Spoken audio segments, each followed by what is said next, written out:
Welcome one and all to LZS Live, the show whose name is still a lie because we're still not live with this. This is still a pre-recorded... We're never gonna be live, okay? Just face it. I think we should rebrand, but I think the branding is also on point because we love the irony of the branding. Yeah, the fact that it's not live. Yeah, The fact that it's supposedly live. Carrier pigeon. Yeah, whatever. Let's... Did you just say carrier pigeon? Yes. It would probably be faster. Talking about carrier pigeons, you know what's faster than the website of the fucking Game Awards? A fucking carrier. Yeah, obviously you know what the fuck. Let's just start straight away with what we're gonna talk about. The gaming awards again. The Game Awards, basically. Woo! It's almost that time of year again. Almost, it is. Just like the Oscars, a little more cringy. However the fuck that's possible. You know what? I really hope this year's super cringy Game Awards is just like top tier quality content. That's all I hope I was actually for. talking about Christmas this entire time. What the fuck are you on about? Game Awards? Okay. I want another man to accept a award pissed off his face. It's all really coming together, like our Lord and Savior Jeff Keighley coming to.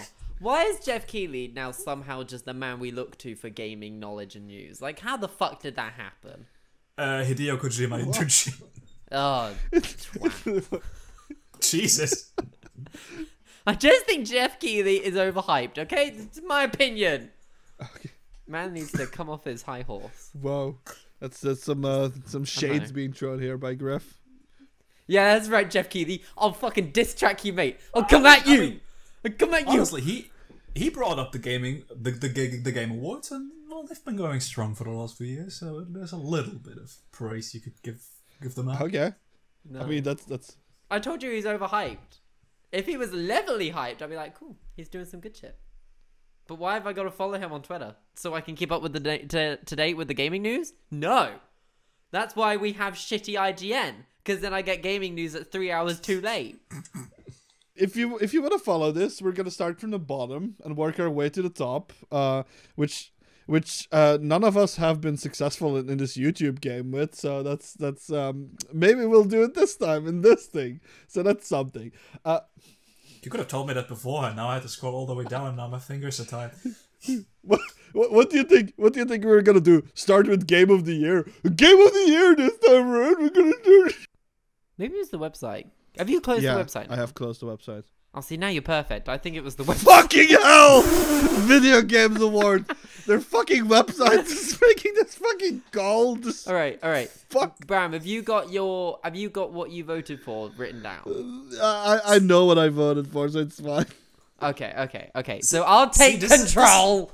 This is just supporting my theory that Jeff Keighley is just, he heard me rant. Parasitic fungus that is slowly distributing himself through the internet. I mean, okay. We made too much jokes about.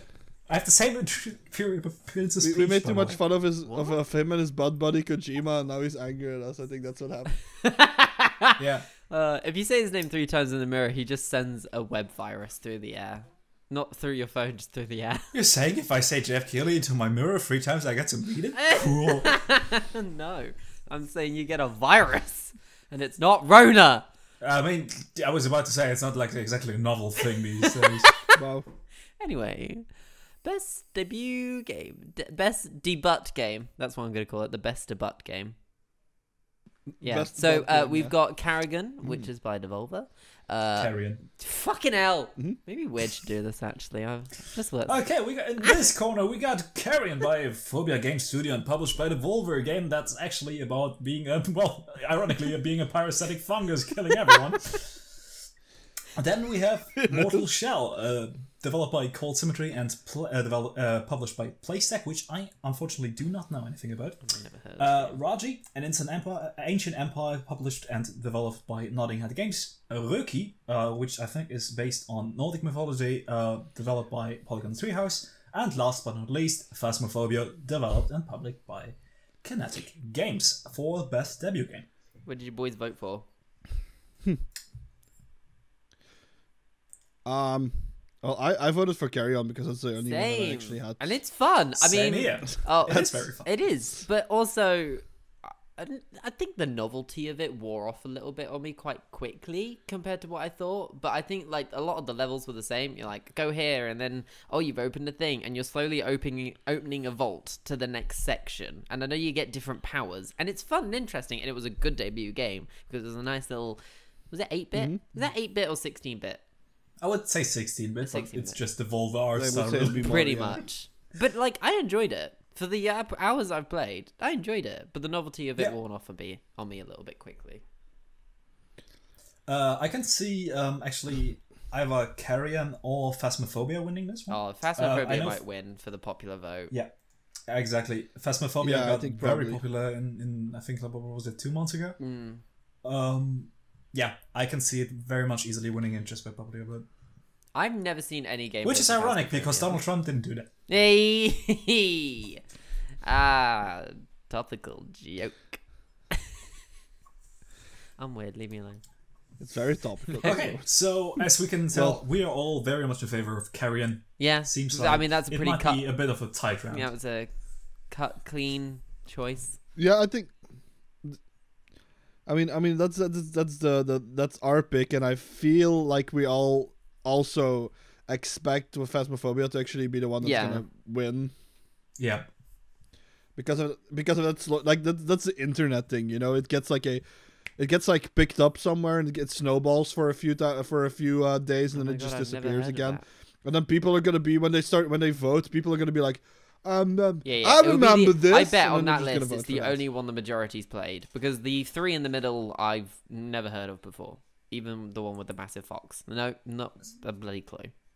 So you're saying that we are all member berries. Yep. Moving on. Remember Phasmophobia? I played that, dude. I am so sorry, viewers. I've never seen or watched or really heard of Phasmophobia. I know it's something that all my internet friends are kind of playing, but like I fucking still don't know what it's about. I know it's spooky. It's like cocaine, everyone does it, but Oh, okay. Oh, I don't believe that. I watched the Jacksepticeye play that. Let's be honest, that's mostly how it got here. Like big content creators, promoting it to their fans. I'm not gonna lie. I'm gonna have a look and see if PewDiePie did a video on it. Well, PewDiePie isn't really much Maybe. back into the gaming scene, so I very much think it's more other content creators. But speaking of content creators, that's actually the next category, which we're going to skip because nobody gives a shit. Yeah. We're not on there. Fuck you. Fuck it. Yeah, How exactly. dare you, Jeff Keighley? God This damn it, is I why, love Jeff this. Keighley, I've got a vendetta against you. Yeah. I mean, we didn't need to be all on there, but like just Yeah, one of like us would the have been fun, amazing like Weird Weird, Wolf. for example. Yeah. Who doesn't remember the latest video that Weird Wolf uploaded? That was gaming related as well. That was not talking about the game, but actually playing. I mean, that was only like multiple months ago. Anyway, I voted for Lana Pierce because I'm simping. Me too. Also, she's in Cyberpunk 2077. If you didn't know. Jesus. Okay, let's move on from that. That's some actual news, but yeah, let's move on from that. Then we have the multiplayer Indeed one, we right? do. I don't have the list in front of me Then anymore. let me but, go through the list. First of all, we have a very popular contender, Animal Crossing New Horizons by Nintendo, made popular during the lockdown period like every single fucking else. Then another one which became like an internet meme for so long. So long, still going, Among mate. Us. It very much is. Among Us, which actually I don't think was released this year, but No, became released very 2 much years popular. ago. even politicians fuck played off. this Really? game. Oh, now I'm deleting it. I'm gonna delete Why? it right now. What politician did play it? It doesn't matter. I'm deleting it. No. I'm in rebellion. Where is it? There it is. Wait, what politician played that game? Uninstall.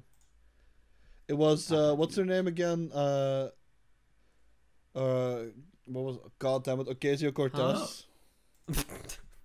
I don't know who that is, but yay, go And then them. the other, Or nay, not them.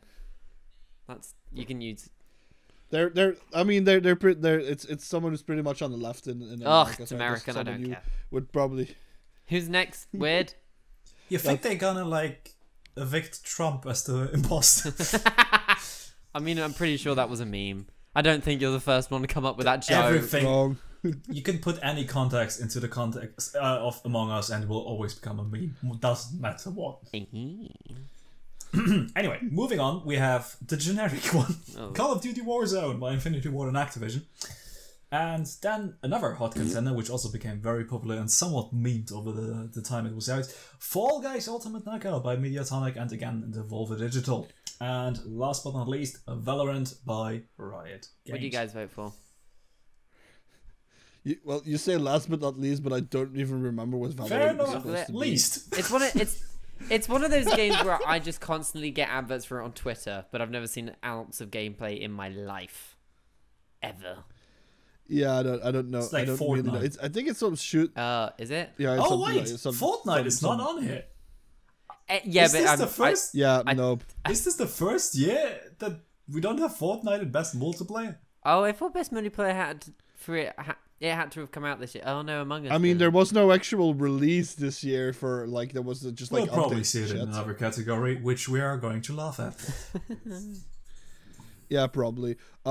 So in this case, like I have a bit of like a distinction to make here with like with like for example New Horizons. That seems like to me that would like that's a multiplayer game as well, but it feels like for me this would be a type of game like where you just play it when you just want to be by yourself and just want to be left alone and you just want to be like Yeah. fuck off. So I don't really No, consider me that a neither. multiplayer When I saw it was on game, this but you section, I was can like, why? I've probably spent a total of about an hour over the 60 to 70 I put into New Horizons on multiplayer. Everything else I've done by myself. So I'm confused why it's in the multiplayer category. I can also see why it's in the multiplayer category because, and I think the only circumstances is because of lockdown and the pandemic. You know, people used it to do all these fun little things that were quite cute and adorable together. But I didn't get it. So I voted for Fall Guys. Because Fall Guys was a fun, neat idea. Okay? And I enjoyed it. That being said, I stopped playing it a long time ago. I actually only played for an hour and I was bored actually. So I'm one of those very, very few people that actually didn't really enjoy it all that much. For me it was like, I mean, this is like was it like Gang Beasts meets American Ninja Warrior shit? So I'm like, okay. You know it's what? fine. This It's game not was my always pitched thing. as like Takashi's Castle, but it was missing the funny Japanese people, so it never really clicked for me. Exactly. Precisely weird. You banged it on the head. There's Like, a joke it would in there just somewhere. be- Like a hammer in a Okay. spinny You can bowl dress up your full beans of funnily. eggs and slime. Which is probably part Okay, of that's Takashi's very reachable.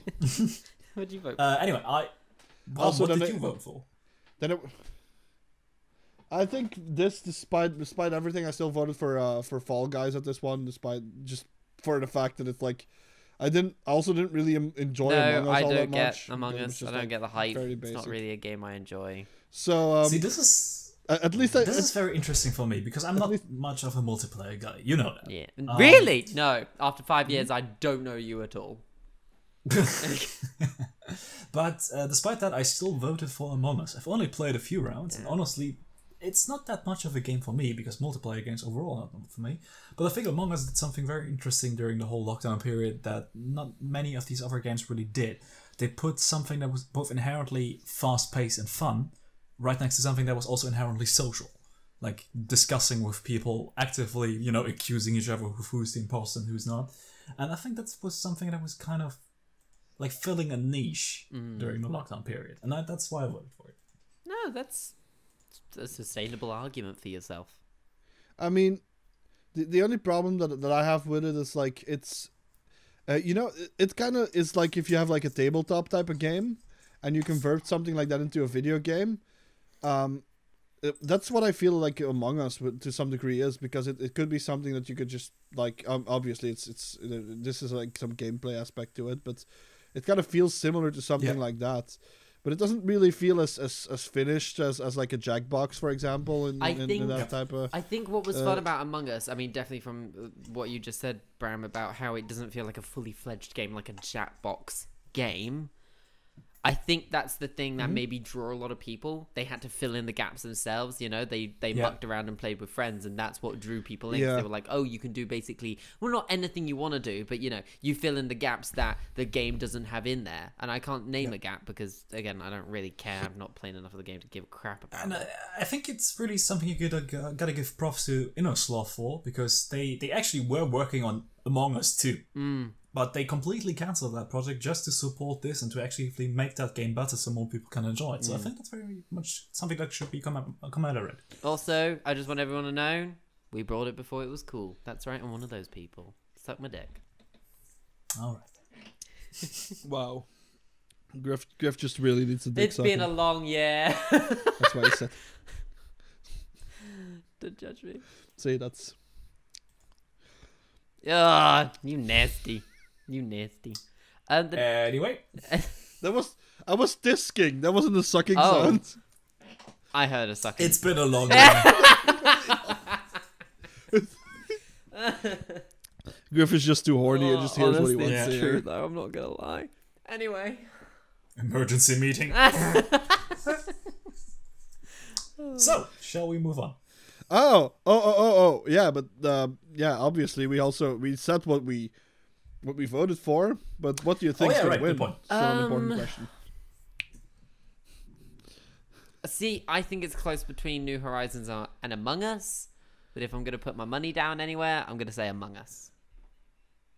Yeah, it's the meme. Yeah, I mean, we could underestimate Horizons as well with the like non-online like gamers, like typical gamers. I mean, I definitely think you'll get people coming the through ones this that list are that like vote for everything that has Animal Crossing in. You know, they'll be like, I'm an Animal Crossing fan, or a Last of Us fan, or I'm trying to think of another game that's... I know one of those. Yeah. Ghost of Tsushima. No, you don't. Ghost of Tsushima. They'll be like, I'm voting for it in everything. So there's definitely those people to consider, but I don't know if there's enough of them. And Among Us just had a bigger base because, of course, with Horizons, you needed a Switch. With Among Us, you could play it for free on your phone. So That's a good point. I'll put Broad money appeal. on Among Us. Yeah. Same here. Very much broader Yeah, I think appeal, it could- very much easier access. We could still underestimate like the still existing fan base for like the Fall Guys to some degree, but it's like I don't think anything else is gonna win it. Like it's either gonna be Horizons that's gonna kind of surprise me to some degree because I said, like you said, it's like Switch specific at that Well, point. to be fair, Among Us now feels that like you mention it, at this point the one that's Fall Guys put a lot of money into marketing. But that's the thing. That's the other. I mean, I'm not. The only reason I'm not thinking of Fall Guys is because I think it fell off my radar. Like all my friends stopped playing it, so I stopped playing it. I deleted it from my PlayStation and my PC. yeah, we may be underestimating. that's the thing. That it's still existing. They still make a very for big that. deal about changes. Like changes to the game pop up on my Twitter and my Google feed for news. They're like, oh, these things are changing in Fall Guys. So clearly the community is still very much alive and present, but it's just whether or not it gets the popular vote. But honestly, I'd still put money on Among Us.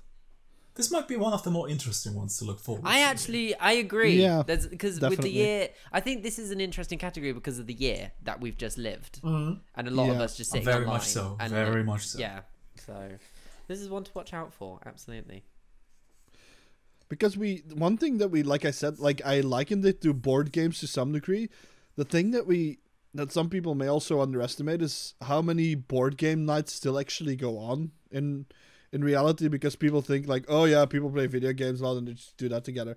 But there's still a lot of like friend groups that I get was together gonna to play say, board games. I know like, quite a few people who gather for board game nights, so I don't think that's a dying. So all those people that are in a lockdown and that have to want to play these type of games have to look towards they have something to else, adapt, right? At this point, absolutely.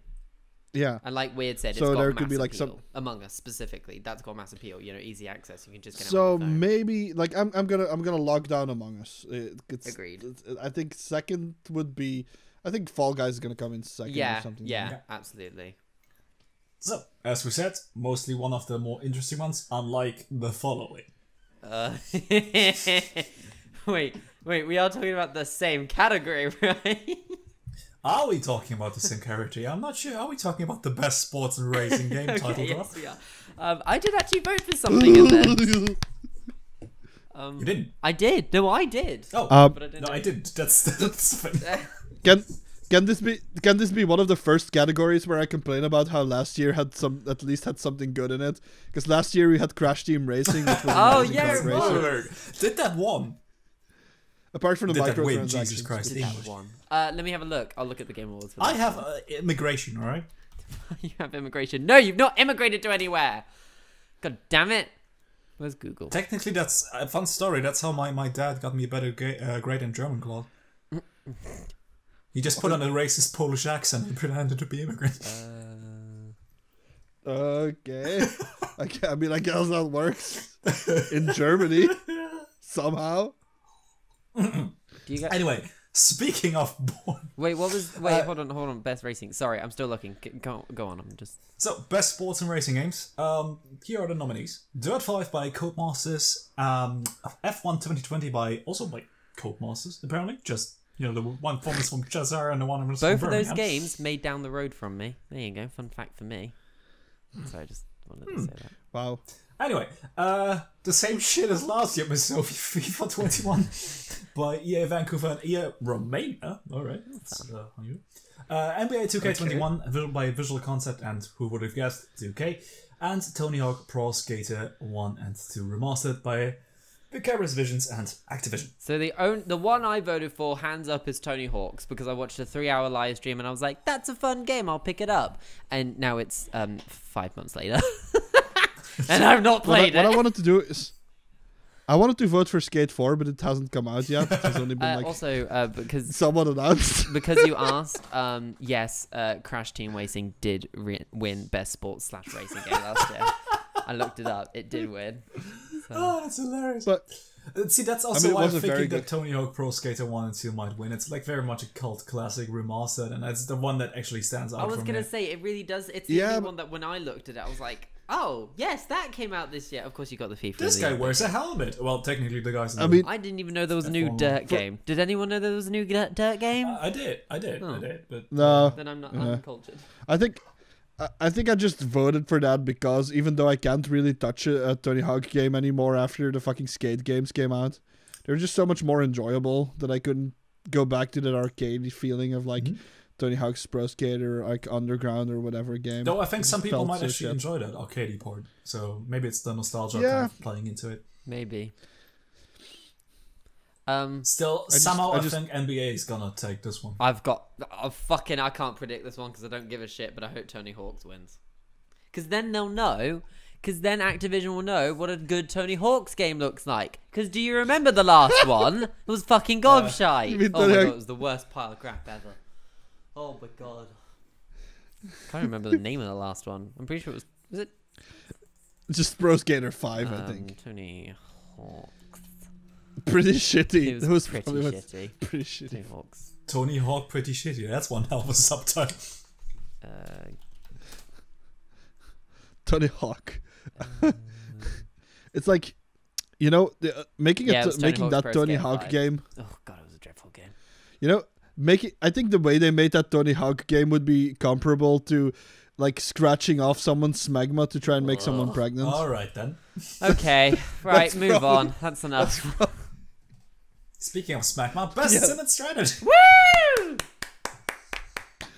Oh, that's another one I can complain. Last time it had Fire Emblem Three Houses, and that was a good game. And this one does. Well, this time around we got Crusader Kings 3 by Paradox, Desperados 3, Huh? lots of triples in this one, by Jesus Christ, Me Games. Ooh. Gears Tactics by Splash Damage, The Coalition, and Xbox Game Studios. Another one by Xbox Game Studios, the Microsoft Flight Simulator, which actually had a lot of press coverage. And XCOM Chimera Squad by Firaxis and 2K Games. What'd you vote for, boys? I could see my house from there, so Microsoft Flight Simulator. Okay, cool. Same. I haven't even. Wait. This is like tactical, right? What the fuck is a flight simulator? No, it's best sim / strategy. Oh. Terrorist strikes. Yeah, sure. Wait, sim / strategy? Yeah, because a strategy. How is game- that one a strategy game category? also does simulate things.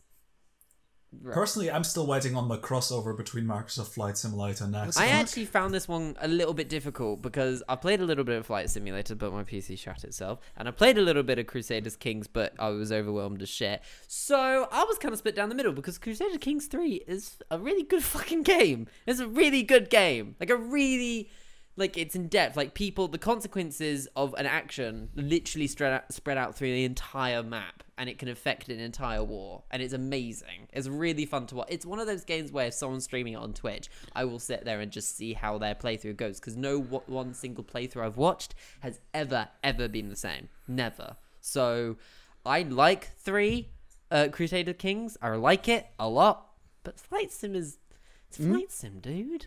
We've all played a Flight Sim. So I'm simping for a simulator.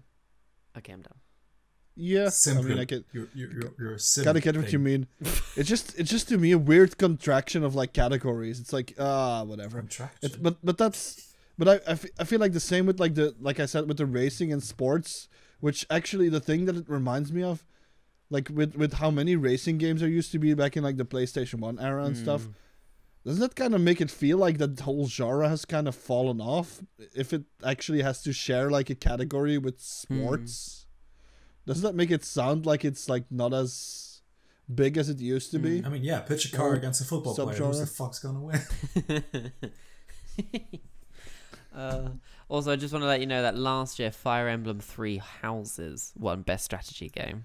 See, I also the one voted that for stands that. out every single time. That's why actually my money's on Microsoft Flight Simulator on this one. Mine's definitely on Flight Simulator, but Yeah, honestly, I think with the whole publicity I'm only shit, putting I think my vote into Flight Sim because it's a fleet of gaming and simulation. I think it's a really good game, especially how it tried to put the entire fucking world in it. But it's also buggy as shit. But I love Crusader Kings. I just want to throw that out there on the podcast. I really love Crusader Kings. Anyway, that's me. I'm done. Yeah, this time it's harder. Like I said, because last time it's the same with the racing. At Crash Team Racing last time and at Fire Emblem Three Houses last time. Now it's kind of harder to actually make a pick that will also say like, yeah, I'm very confident that what I pick would win. So yeah, it's just a bit of a lackluster. It's just 2020, right? Also, it's just 2020. I thought that XCOM game wasn't good. I didn't even know there was a new XCOM game this year, if I'm going to be completely honest. Wasn't that a mobile thing? I'm Googling it. It was a full game. Hold on, I'm doing... Oh, it was a full game. Hold on, I'm doing my research. As far as I know. Meanwhile, while our intern is researching, Yes. let's go to something completely different. Came out on Steam in April, but it's not a mobile game. Anyway. Now for something... I remember the next category being rather interesting last time as well. Oh, look it up. Oh. Because it is... Oh. I kind of want to leave this part to our host. I feel like I'm talking way too much. No, you're the one who... He can't look at the website, so it's all down to you. Oh, yeah, right, good point. I don't even you know how bad this website is. I don't even dare to also open it on my phone on the side. Oh, I think you... That's how That's how much I mistrust this It's website. like my now. Corona warning app is gonna go off as soon as. Anyway, next category is best family game, and the nominees are again Animal Crossing's New Horizon by Nintendo, Crash Bandicoot 4, It's About Time by Toys for Bob and Activision. Once again, showing up Fall Guys by Mediatonic and Devolver. Mario Kart Live, Home Circuit, a very interesting one by Valve Studios and Nintendo. Minecraft Dungeons by Mojang, and last but not least, Paper Mario The Origami King by Intelligent Systems and Nintendo. I can tell you the three I think will definitely not win this game. Go ahead. It was definitely Paper Mario. It's definitely not Mario Kart Live, and unfortunately, I don't think Crash Bandicoot 4 is even. None of those three are even in close contention to win. God damn it! I voted for Paper Mario. Did you really? Why'd you vote for Paper Mario? I'm simping for Paper Mario. Super Paper Mario was one of. See, I think it's crazy that a Crash game came out, a fantastic, brand new, from scratch Crash game came out this year, and we've all not. I've forgotten it came out. I fully forgot a Crash game came out this year. That's upsetting. I mean, yeah, I mean, we're not really. Platform isn't really like a big genre and all that much anymore, is it? No, that's true. But I remember when the That's- Crash games came out on the PS2, and I was like, "Fuck, these are good." And now I don't even touch number 4. Yeah, but at that point, like platforming was still more popular than now. It's just fallen off, and Yeah. But you a lot say of people that don't really look towards Crash that and anymore. like Oddworld, Oddworld's getting a new game. They're like the OG good 3D platformers, I would say, in my opinion. But I'm sure anyone could list off 1,000 other ones. So it's just, for me, it's weird. But I can almost guarantee. Look, hand on heart, Mario Kart Live is not winning this. No, absolutely, Absolutely not. Way- well, no I'm, broad yeah, appeal on I'm this fairly one. certain that's not gonna happen. It's a Not very interesting concept, but nobody played that. I'd also like to say fuck you, Nintendo, because if that's your Mario Kart game for the next 5 years, I hate you. Why? Why? I want a Mario Kart game. I want to fucking do all the trophies. On a blue shell Wait. grid. Yeah. Also, Please, Daddy. also, I have the you know what has the best explanation of why it is a family game? Wait. It must be Animal Crossing, because didn't you need to share the same island Yes. if you play on the same console? Yeah, you couldn't have individual islands yet to share islands. That's the best way to scream resentment and That makes it a the ice family. I want to move your tent. Move it over there. But I don't want to move it over there. So, and 30 years of family feud. I'm not talking to my sister anymore. Anyway. Why did you buy gasoline? What did you vote for, Bram? Nothing. This one, that was a bit of a harder one to remember. I think I did at this point vote for the one that I was still gonna look forward to playing the most, which is the Crash 4. But I'm just gonna. I didn't buy it because I'm just waiting for it to actually be like. I think it's already in reduction for price. I will double check. But I think, but it's still like 40, and I still feel like that's a lot for a fucking game. Honestly, I can't believe it literally threw under the radar. I knew it came out, but then it's one of those games where I was like, oh yeah, that's come out. Okay, so I'm gonna go play Assassin's Creed Valhalla and do something completely different. Crash. Oh, I think I've got caps lock on. Yes, I do. I was like, Crash Bandicoot! Okay. My money on this one is with Animal Crossing. I think that's gonna for winning. That's probably the one that's gonna win. Oh, I It's haven't probably told the you. one that says. I haven't told you what I voted. I voted for Minecraft Dungeons. Oh, really? I really enjoyed that game. I actually played a little bit.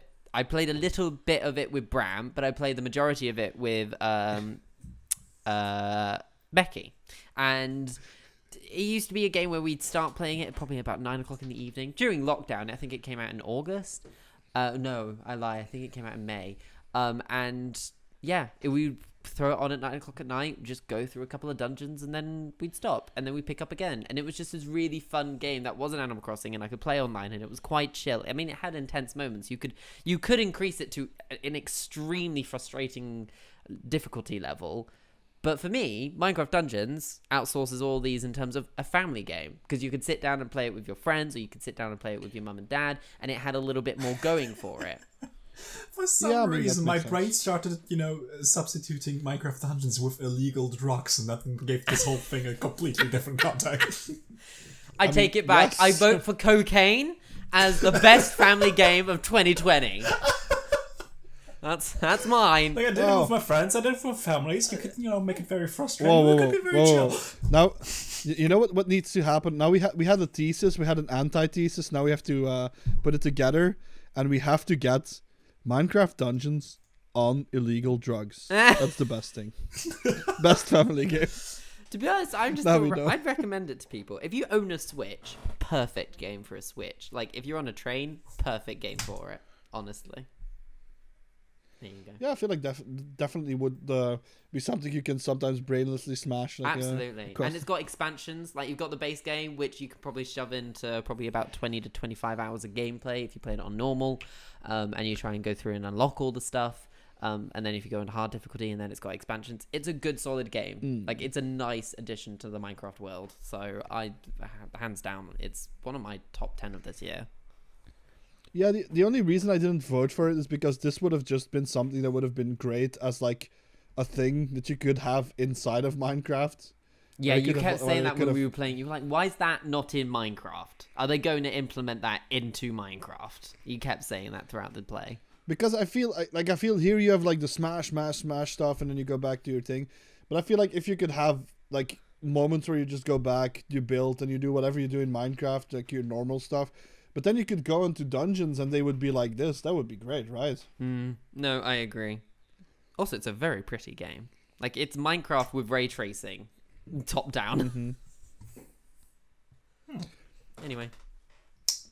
Alright, next up for category none of us know anything about. Oh, God. Best fighting game.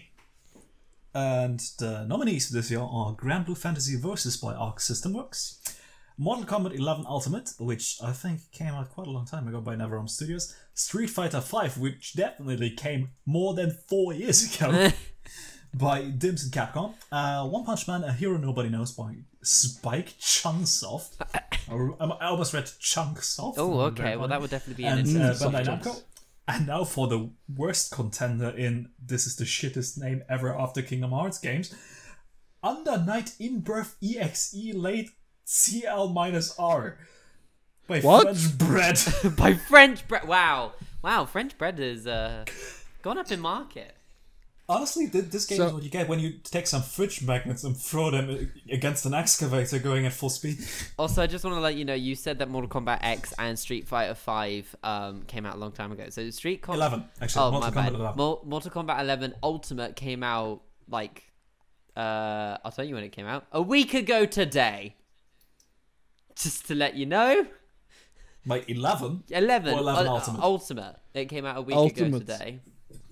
That's because you get. But Why, Street the Fighter nations were last week? How the Street fuck Fighter is it came like- out in February. What's that like? You get like 3 new characters or something. That's what makes it a new game. Also, Street Fighter's only available on the PlayStation and Windows. It's not available. on Isn't Xbox. Isn't Street Fighter the fucking game with the horrendous fucking sales model where you have to buy all that? No, that was Dead or Alive, was it? I Which have one no is it? idea. One of those fighting games is like a. Dead or Alive. I thought it was shitty- a WK. yeah. I thought it was a No, wrestling God. game. No, that too, but Dead or Alive. Interesting. Huh. It's weird because the wrestling games haven't had microtransactions in them actually. I voted for Mortal Kombat 11 all. because Fatality. I mean, Yeah, I mean that's the only one that I actually played, so that's just something, I guess. Oh, I Something also really- didn't say last year Best Family Game Luigi's Mansion 3 won, and for last year Super Smash won Best Fighting Game. So just letting you know. Yeah, I mean that's here. That's like This not is even this competition. same category here, like right? If that's another standout. If that was here now, it would have just fucking like smashed all the other fucking all the Hey. competition, right? It would not be it would be a no contest. we get Yeah. you. Right? See, this is very much one where there's no like clear winner. 2020. No, for me, all these games are the same. Personally, I think Mortal Kombat 11 is gonna win, but I voted for the whole Under Night, in-birth control thing. For the title? Because I hope some poor fuck has to read that name out live on stage if it ever would win. Wait, I just want them to read out the title and then say, by French bread. Like that, like, I look forward. Actually, you know Oh, you know, what? there's sometimes I'm we changing my vote vote on the podcast. Just To for that. French to bread. French bread. I'm doing it for Copy you. Oh that, my you God. Stupid asshole. Now I wish we actually had an audience, because if we could push them to troll the fucking awards like that, just like vote for that, so they have to say it. Vote for I that, so mean, they have to we say- still have a call to action. Guys, if you haven't voted yet or you want to change your vote, go to the GameAwards.com/nominees, scroll to Best Fighting Game and pick Under Night in Birth Excel Late. For French bread. CLR Do it for by French bread. French bread. I want French bread. I'm very hungry. Oh, damn. Wow. Well, that's something. What's so what's the next category? The next category being one of the more interesting ones, the best role-playing games for the best games designed with rich player character customization and progression, including massively multiplayer experiences. Whatever the fuck that will be I here. was gonna say. I like me a good role playing game. The first one of the most anticipated games of all time, the Final Fantasy VII Remake by Square Enix. Forgot that came out this year. Second one, Genshin Impact by Mihoho. For some reason, I keep getting YouTube's ad for this fucking tosh. Yeah. Next up, Persona 5 Royal by Atlas MP Studio, published by Sega.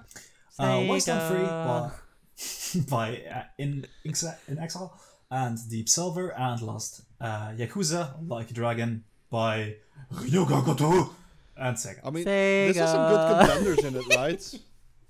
I mean, the Yakuza games are always good, so that's Right, that's. I'm that's gonna be something. honest. I voted for Persona 5, but I did that for Metal because Metal loves Persona 5. Yeah.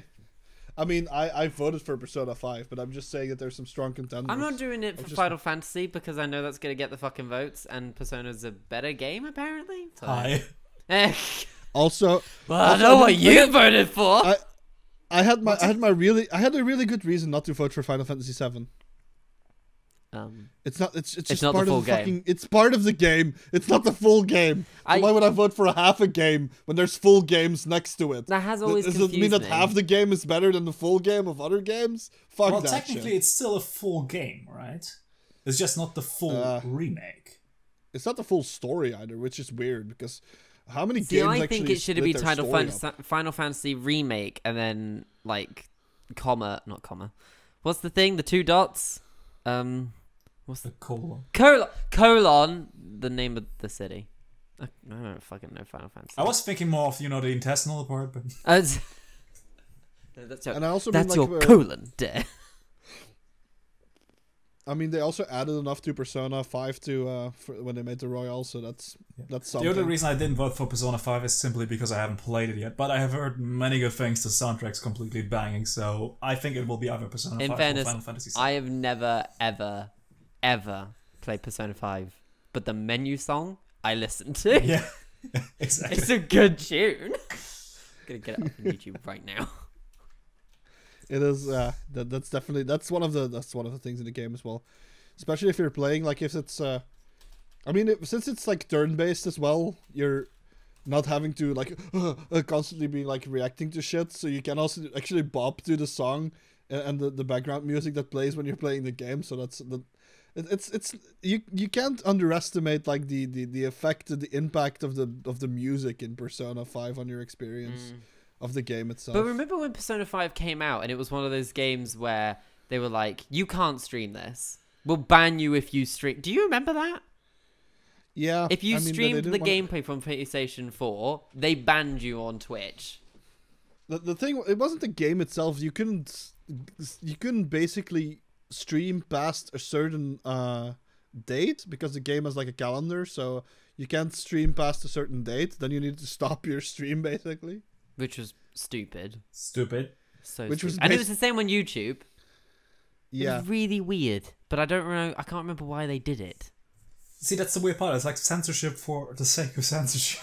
But I don't know why. But either way, I voted for Persona 5. Which one's gonna win? Probably Final Fantasy, I would bet. God damn it! I really wanted the YouTube commercial to win. Are you sure you didn't want Genshin Impact to win? That's what I mean. Oh. My bad. Anyway, I think that's a very close tie between Final Fantasy 7 and Persona 5. Yakuza, very good game, but I don't think in the right competition. It also came out too late compared to the other games. It's Probably. Yeah. nobody has Agreed. enough experience with that game to actually have a huge bond with it already, which is a problem for all these games that come out towards the end of the year. Yeah, and I think Final Fantasy 7. That's like the nostalgia fucking hit to the face. Like there's such a fan base around that game that I doubt it will ever lose. Yeah, despite In me many actually of having the more common of, categories as well. despite the fact that I have more of a connection with Final Fantasy 8 for some reason. I don't know. But I know a few people who like 8 a lot more, but just Final Fantasy 7 the remake. It almost became a joke over the years, and now it was actually at least started. So yeah, I can see it happening. No, it still needs to finish. Next up, best action/adventure for the best action-adventure game combining combat with traversal and puzzle solving.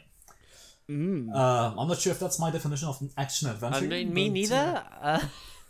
I mean, don't they have like action I think adventure and then combat like and best... traversal, yes, that's an action and adventure. The puzzle solving, not so much. I wouldn't say the puzzle. Indeed. I mean, don't they have like so- best adventure? Like, don't they also have best adventure game as like a separate thing? The next category is actually just best action game. So It's fucking confusing. I don't know what's up with that.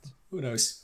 Anyway, The nominees are Assassin's Creed Valhalla by Ubisoft Montreal, Ghost of Tsushima by Sucker Punch, Marvel Spider-Man Miles Morales by Insomniac Games, Ori and the Will of the Wisp by Moon Studios, Star Wars Jedi Fallen Order by Respawn and EA, and lastly, The Last of Us Part 2 by Naughty Dog and Sony Interactive Entertainment. What did you guys vote for? I mean, there was the thing with this is there was a few games that I actually enjoyed in this list, which is somewhat. I mean, rare. four out of the 6 on here I played. I played 3 of them to the end, and one of them I'm currently still playing. I mean, I played. Obviously, I played Spider-Man. I played Ghost of Tsushima, which I almost 100% as well. Till this time, then I also played The Last of Us 2. What else was on the list? Assassin's Creed Valhalla and Ori and the Will of the Wisp and Star Wars Jedi Fallen Order. Yeah, I haven't played any of the other ones. But then Griff keeps saying that Valhalla is a good Assassin's Creed game for once, but maybe just because he skipped enough games in the series, I guess. So I'm going to put my hands up. I voted for Valhalla for this. Now, I know that seems stupid because I haven't finished it. But the thing is, this is the name of this category is Best Action and Adventure. Now, my argument is that Valhalla both takes the action and adventure. And what I mean by that is I'm allowed to go off into the world and I discover things and have an adventure by myself. I feel very much in control of the story. I mean, I know there's a very set story path, but I get in my boat, I sail down a river, and I'm like, oh, there's a monk over. So I was playing on stream the other day of Valhalla, and this is something that happened. This isn't a story spoiler. This is something that happened in the world. So I was just riding along, and I read a note, and it was like, there's a beast in the swamps, and it's gonna kill us all. So I was like, I'm gonna go find that beast. So on my way to find a beast, I found a massive monk that was like, I am very vowed to my religion. It turns out he was a massive murderer, and he hung all his corpses in his shed.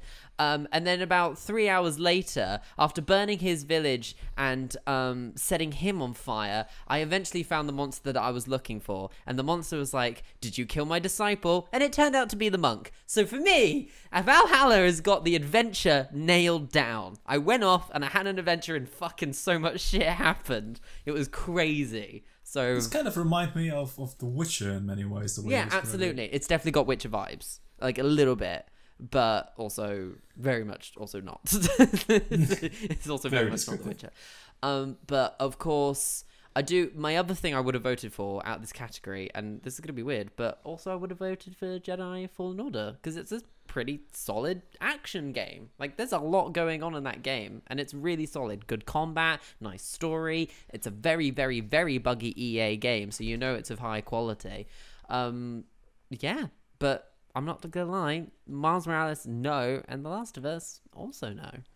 I mean, Miles Morales is I would say too short, but then again, for me, it was I finished the game in one sitting. I mean, that should say something. I actually realized after playing enough of the game, I was like, yeah, I still had enough experience with Spider-Man from the first game, and I still wasn't fully recovered from that, as in I need more of this. I just realized I was the opposite. With the first base game, I was like, oh shit, when's the DLC out? I finished the campaign over a weekend. It took me about 4 days. I realized that I needed more story in Spider-Man, but I didn't really need Miles more Morales of anything doesn't really else. have a story. It has a script that you've read about 3 times before you've played it, because it's a very predictable story. Yeah, especially since we were trying... I was trying when you were streaming it, I was trying not to spoil the thing, and but then every time and then you were streaming happened, and I was like, that this happens, is so doesn't it? And I was right. Yeah, but the thing is, there was one thing that was super predictable as well. That there was 2 people in the chat and even before you got it, we were like, yeah, this was the point we clicked about this, blah blah blah. We were just kind of chatting about that. That being said, it's a fun game. I'm enjoying it. Trying to get the platinum. It's fun. What'd you vote for, Weird?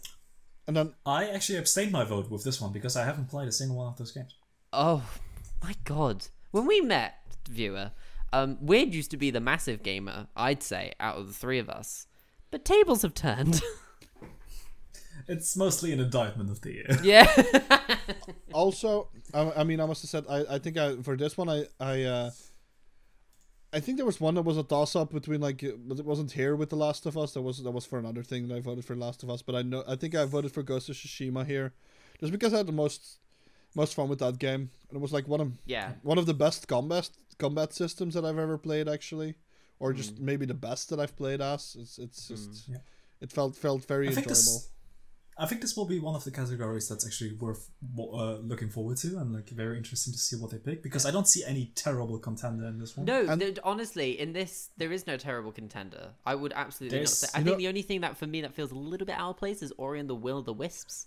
A little bit, yeah. But maybe that's because I don't think Ori actually stands its chance. No, also no, and I agree, because I don't think Ori is not a AAA title, but it is fucking sandwiched in between some really fucking brimming games of content. I feel like it's like, I don't know.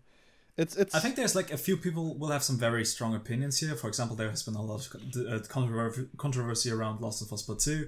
I think a lot of people will be a bit pissed off if Valhalla actually wins, because they think that the Assassin's Creed formula is completely overdone at this point.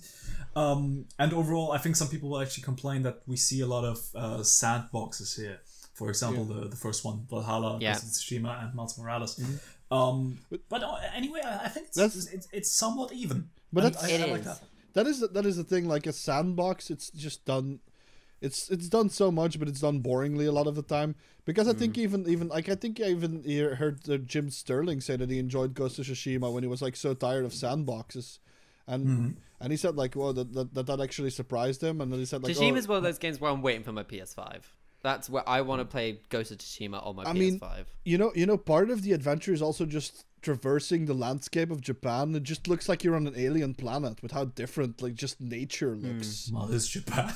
It's just like, what the fuck? Like some of the things you see, and then how some things are built and some things are set up. It just feels like an alien planet sometimes, even despite it's actually Japan at that point. So it is. Can I just say all these games on this category? This wasn't a hard category to pick. But that being said, some great fucking games on display on this particular category. There's some really good solid games for this. I don't think I can say for this category that last year was better. I don't think I can last year I'd actually say it was worse, because last year was so Sekiro won, and it was also Borderlands 3, Control, Death Stranding, Resident Evil 2, and Legend of Zelda: Link's Awakening. I'd actually say this year is a very, very solid year for action and adventure. Last year was very weaker. I mean, Sekiro absolutely wins that, and I'd say Control was also, but Borderlands, Death Stranding, Resident Evil 2. No, absolutely no. I thought this was a good year. That was a good year. Play these games. That's what I'm saying. So yeah, that's okay. With that being said, let's scrap the adventure part and move right on to the best action game. For the best game in the action genre focused primarily on combat, which is also, in my opinion, not exactly applicable to all of the contenders here. First one being Doom Eternal by id Software and Bethesda. Hades by Supergiant Games, a very outstanding one in this lineup, I would say. Half-Life Alyx by Valve, also outstanding given the fact that's a VR only title on this one. Neo 2 by Team Ninja, and Streets of Rage 4 by Dutemo. This is interesting. Here it was a weird one that Ghost of Tsushima wasn't in here, but it was in the previous one, because I'd also say combat was one of its strongest. Last of Us. That's a really combat heavy and actiony game. I'm surprised both of those are not in this. See, I can actually understand like moving those only to action and adventure and trying to keep those categories separate. But then my question would be, why isn't Neo 2 in this list? Yeah, exactly. This list, I feel like these games absolutely deserve to be here, but it also feels like we're missing quite a few games from this list. It just feels like the categories are just strange as always, isn't it? They should just try and rethink the categories. But then I'll really tell you what last year's was Devil May Cry 3, that won, Apex Legends, Astral Chain, Call of Duty Modern Warfare, Gears 5, and Metro Exodus. That feels like a bit... I'm not saying that's a good year, but that feels a bit more brimming with definitely action games. I mean, obviously, like Devil May Cry, definitely. Yeah, absolutely. That's more of a. Which is something I wouldn't put into action adventure, because Devil May Cry does have a story, but come on, it's Dante. Yeah. Look at us, we gonna pop our dicks out. Also, yeah, I mean, it's kind of depends, because a lot of games are just like with the categories. It's very hard because some things just blend together. because I think I've heard a lot of I've not played Hades myself, for example, but I've heard a lot of people praise it for like the character interactions and stuff, which is a thing that's this is more like combat oriented, and I guess that's the gameplay loop. So what do you guys vote for? Can we just talk before we go to that? Can we talk about the elephant in the room here? That is Half-Life Alyx. Well, that's when I'd like VR. That's when I like Half-Life game. Oh. It's very much something nobody really expected, and I gotta say, I actually voted for this one, even though I now kind of regret it because I don't think it's a very good action game. Well, I'd like to counteract that as someone who has played Half-Life Alyx. It's when people like you mention Half-Life Alyx to people in the VR community, they go, "Oh, Half-Life Alyx." Now, I'm not gonna have that reaction. That being said, definitely a game where I think they played it through and they were like, right, for life of quality purposes, let's change almost 90% of it. I feel like they played the game and they've gone, right, it's a VR experience, this needs to now change again. So they went back and played it again, and then again, and again. It feels like very much a game that was fine-tuned. Yeah. Over and over and over again until the comb was picking up absolutely nothing. So I voted for Alyx. The story is bleh. Bleh. I mean, it's Half-Life. I know, it's very much like, but the action, my god, it's some of the best VR I have played, and I know that's what everyone's been saying, but there is a reason everyone's been saying it. It's because it is really good fucking VR. So hence why I also voted for that, because I think it's very much a leap forward. Absolutely. Or at least a step forward in the right direction of VR technology and interactivity overall. I think that's the thing. I don't want to say this should become the base of VR games, but now that we've shown that this is a well-streamlined game in this medium, I definitely think it should, at least some portions of it, should become a standard if you're going to make a solid VR action game, because some of it makes playing it less sickening. Like, I could be in Half-Life Alyx for a really, really long time, and I'm absolutely fine. The only thing that's uncomfortable is the headset, but that's a completely different factor entirely. Oops. I don't even remember what I voted in this one. This is like one of the few categories. Yeah, it's a weird category. It is a weird category. What are we picking for a winner? I'd say Doom Eternal. Yeah. Same. Because that's just got fanboys. And Hades is fun and new, but it hasn't got the fucking cult following behind it. Well, it probably does have like Hades had a pretty big cult behind him, but that's besides the point. I think it may have a cult following behind it, but just like you said, probably not as big as the big Doom fanboy community, I guess. Yeah. All right. Okay. I mean, strange category we had there. And Doom is just so easy to get into, right? It's just brainless shooting. Pretty much. Speaking of something that's not brainless, what's the deal with segues? Oh my god. Next category is something completely new, I think. I don't think we had that in the last years. As innovation and accessibility, recognizing software and or hardware that is pushing the medium forward by adding features, technology, and content to help games be played and enjoyed by an even wider audience. I think this is really about how games become more accessible to others by introducing new features that, for example, color blindness, disabilities, etc., etc. Yeah, I think this is the one where I voted for The Last of Us 2 because I knew like a lot of the stuff. Straight up, I didn't even look at any of them. I don't know why Watch Dogs Legion's on this list. Sorry, actually, Weird hasn't listed them out. Sorry, Weird. Yeah, let's just. Thanks for letting me do my job. I'm the unpaid intern. I'm doing my job.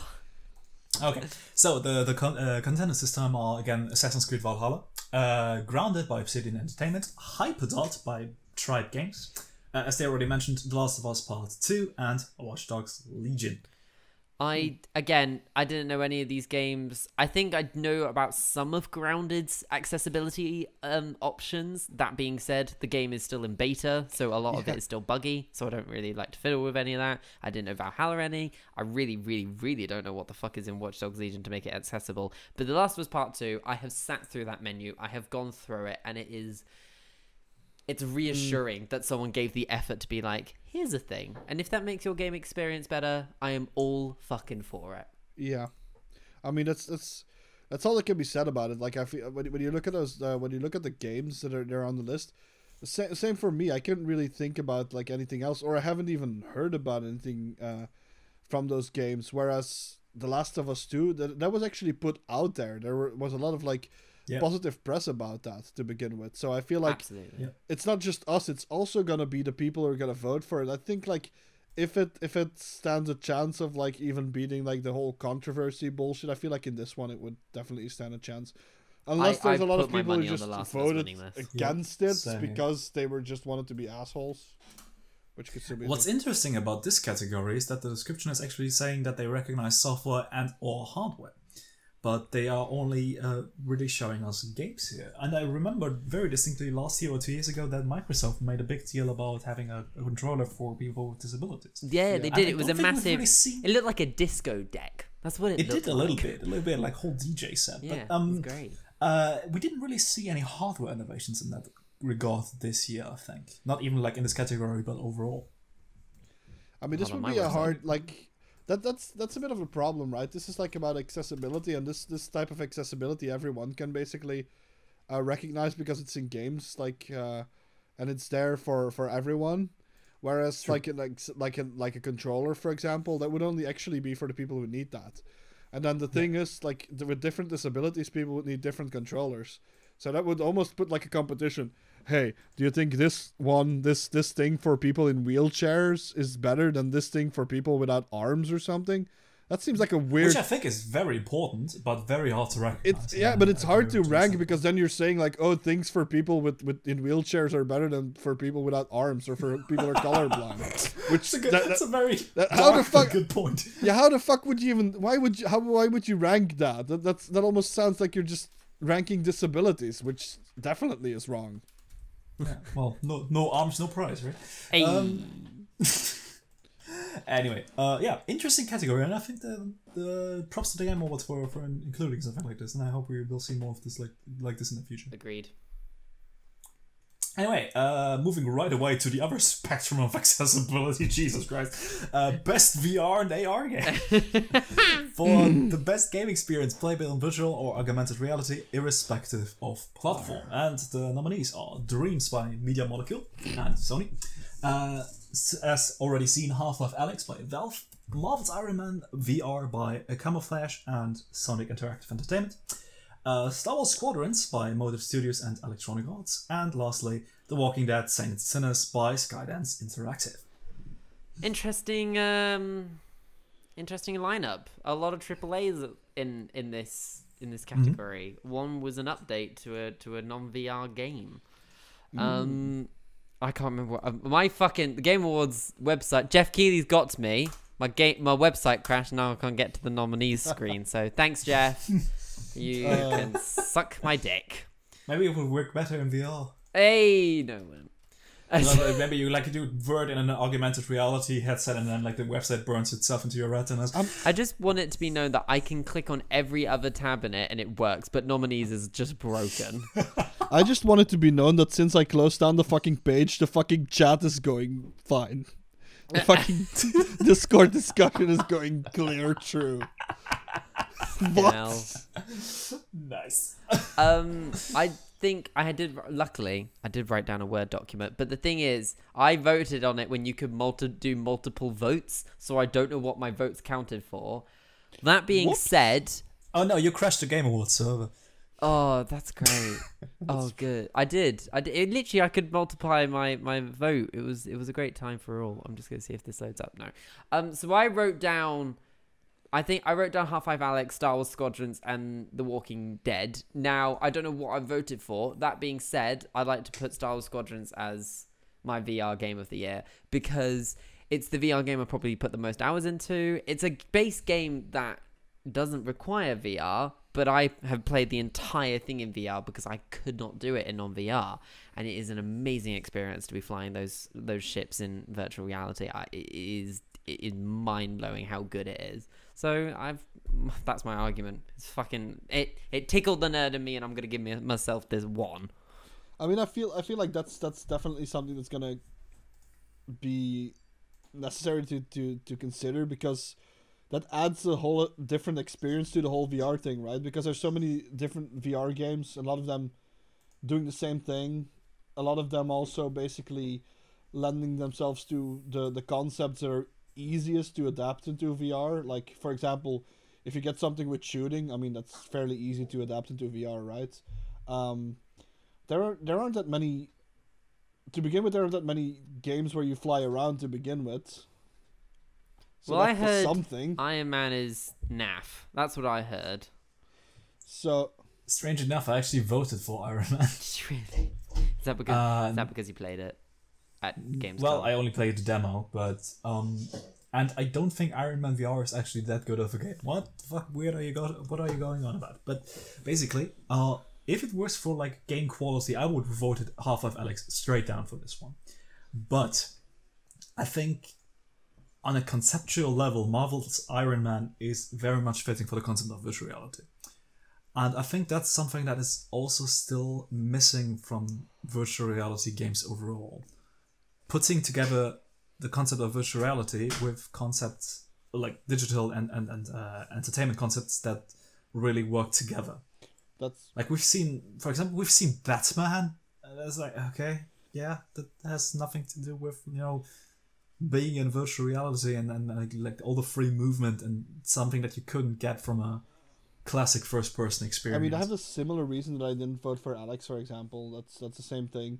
I was at that point. I don't remember which one I ended up picking because I was also thinking about about Iron Man, but then also about Star Wars Squadrons because that also seemed interesting in VR, just because of the fact you can fly around. It's not. I mean, I'm not the biggest Star Wars fan, but it just seems also fairly liberating to fly around space and then shoot some stuff down. I guess I don't know what it's crazy. So I feel like that experience is a new experience in VR. And then the Iron Man thing would also be a new experience if it was actually as good as it could be. So, I mean, yeah, the whole concept thing does still count there because overall VR games aren't necessarily already at the point where they are at the quality of a regular AAA game. So, I mean, we still I can still get like the reason. It's a similar reason like I voted. It's not like I necessarily voted for the best game, but it's like the whole VR experience itself. What lends itself best to VR experience, even if the games could have been better. I just at this point it's not necessarily. At this point, a vote doesn't necessarily seem to be voting for something that is top notch and finished. It is more like voting, pushing the game development in the direction that you want it to go. That's what I feel like my votes in this case would have gone for the whole VR thing. Yeah, that's the best way to express it. So I don't remember. It was either Star Wars Squadrons or it was Iron Man VR. I don't remember. It was one of those.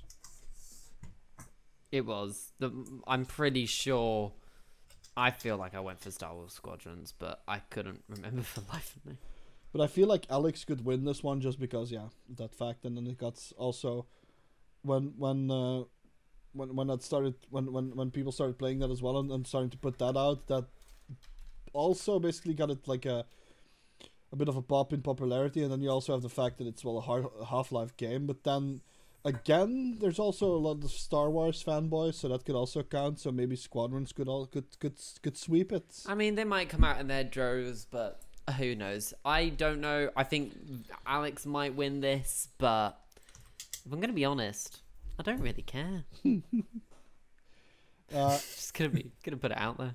I mean, it's still like it's like I said, it's still a very much a growing market, and I still want there to be some improvement in the whole VR thing. It still feels like it feels like it's finally going somewhere, but it feels like it's not there yet. I guess we'll see. Who knows? What's next? Next up, if it's okay with you, I would actually like to skip the next category because that's best community support games. Yeah, sure. I'll just tell you. I think I voted for Apex. Yeah, I voted for Apex. Fair enough. Yeah. Play. I obviously voted for Fortnite. Yeah. Lol. Alright, next one. Also one that we don't really usually talk about. I didn't vote for this. I didn't. Which may be interesting for this year. Best mobile game. Which very much firstly features Among Us, and then Call of Duty Mobile, and then some other games that are not going to win. No. I think this one's very much Among Us. Yeah, Yes, I mean, I'd put money on it again. Yeah. I actually downloaded Call of Duty Mobile while I was bored in class, and Why? I opened the menu and it crashed. So Do you hate yourself? Why would you do that? I was forced by my fellow peers. That Yeah. doesn't narrow it down. I also think Call of Duty Mobile is the best game, and I definitely voted for it. No, I'm joking. Did the hive get How long? to you? How long could I? I couldn't even keep that sentence. Like, fuck, I couldn't even say that without starting to fucking laugh at the whole idea of that. God damn it! No, I mean, like, obviously Among Us. That's one of the things that you also have. You can play it on your phone. I mean, it adds to it. Yeah. And it's not. Yeah. It's cross-platform. It became an internet sensation. It is free. I don't think there's even a competition here. Nope.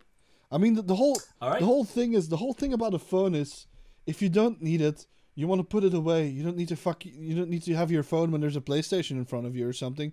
But if it's something like this, where it can basically enhance the experience, you can basically be on your computer for a chat, and then you can have the game open on your phone, so nobody can see what the fuck you're doing and that type of shit. I mean, that works. It just works for this type of game. I don't really like mobile gaming, and I feel like it's a useless thing because, I mean, there's a Switch, there's PlayStation, there's all type of shit. Why would I fucking go for a phone? But that's just one of the exceptions. Like, for example, Jackbox and this type of stuff. When a couple of years ago they were like, mobile games the future. Do you remember that? It was about 5, maybe 6 years ago. They were like, all the games. Remember when they were porting like the old GTAs? They got put Vice City on your phone. You were like, oh, this is weird. And But then it stopped, and that's because they worked out that no one wants to play on their phone. they also made very bad games for the phone. So it's like, does anyone want to play Elder Scrolls? Yeah, we like Skyrim. Yeah, do you want to play Elder Scrolls Blades? No. Here are Elder Scrolls Blades. No, I don't need that. I still believe there is a market for mobile games, but it's either something that's more casual, something like Among Us, something like Hearthstone, Gwent, etc. Or, well, yes, I'm a sim for Gwent. I mean, Everyone knows I need to say one thing that's What? off Grant topic who? before I forget it. Is it just me, or does like Todd Howard resemble like the human equivalent of a broccoli? Of what? A broccoli. Yes. He just looks like a broccoli with a human Why is body. this so accurate? An accurate broccoli in leather shoes. But yeah, I think it's either something very much for the casual market or for something where I can see it working is something like distributed platforms. So something like streaming actual games to your phone. For example, we've seen the same thing with PlayStation Remote Play. We've seen the same with infrastructure as a services such as, for example, Say it. GeForce Now, Shadow, Say etc. it. No, say its name.